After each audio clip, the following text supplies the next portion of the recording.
Ada komplain dia kepada Tuhan. Mungkin mulut dia kata Alhamdulillah, Alhamdulillah, tapi dia sentiasa tertanya, pasal apa Allah bagi kat dia tu banyak pada aku? Ini adalah penyakit dalam diri manusia. Allah hantar Nabi bukan sekadar untuk mengajar. Mengajar saya boleh mengajar, Ustaz Syira boleh mengajar. Tapi Allah hantar Nabi untuk membersihkan dalaman diri. Juga Nabi Ibrahim doa. Nabi Ibrahim kata, Rabbana wab'ath fihim rasulan minhum yatlu alaihim ayatika wa yu'allimuhumul kitaba wal hikmata wa yuzakkihim.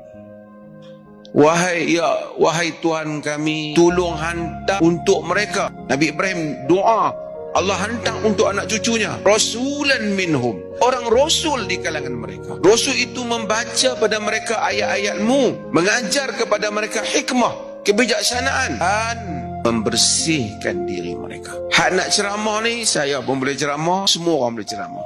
Tapi yang nak membersihkan diri, kerja siapa? Kerja kita sendiri. Maka akan ada nanti, kita akan sebut nanti, bagaimana agama ini mengajar untuk membersihkan diri ini. Tuan-tuan dan puan-puan, diri jika tidak dibersihkan, ia sentiasa resah. Ia sentiasa tercari-cari, yang dia pun tak tahu apa yang dia cari. Dia akan mencuba segala hal dalam dunia ini, dia tidak akan menemui makna yang ia cari. Ada kerisauan yang ia tidak tahu puncanya. Ada perkara yang tidak beres, tidak selesai dalam dirinya, kerana dirinya tidak berdamai dengan penciptanya. Allahumma antas salam wa minkas salam.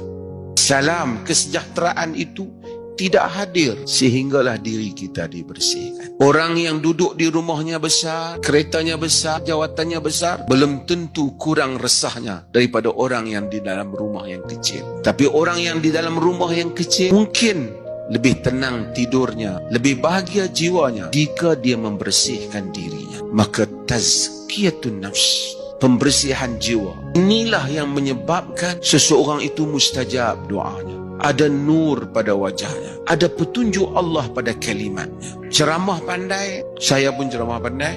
Hak jual ubat tepi jalan tu, tuan-tuan, pergi kot jalan Tengku Rahman tu pun pandai, pergi kot Penang kat Rawak tu lagi pandai. Tapi untuk Allah mencampakkan manusia dengan hikmah, dengan nur, ia memerlukan penyucian jiwa ini. Dan kita hari ini, bukan kerana saya bersih pada tuan-tuan, kita tajuk kita ini, yang ditanya ini. Dan kita akan cuba belajar apa yang Nabi ajar, bagaimana nak membersihkan jiwa ini. Terima kasih.